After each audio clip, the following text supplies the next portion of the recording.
Island shot and killed a man with a gun after he opened fire on them. Now, the officers were responding to the sound of gunfire. The witnesses who asked them for help. CBS News' Zania Maldonado live at Coney Island with more on what we're learning this morning. Zania?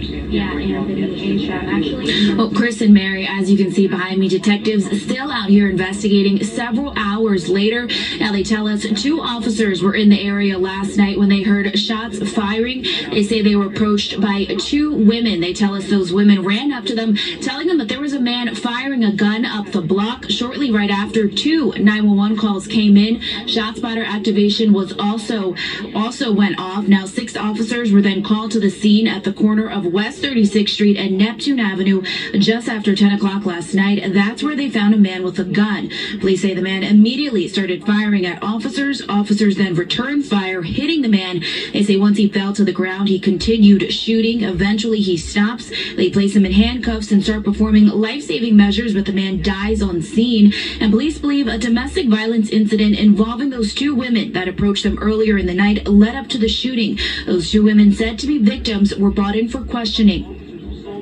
Now, this is a picture of the man's gun recovered from the scene. At this time, it's unknown how many shots were actually fired by that man and how many shots were returned by officers. They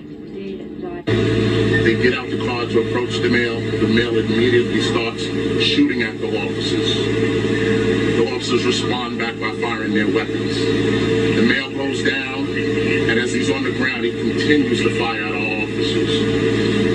And then eventually he stops.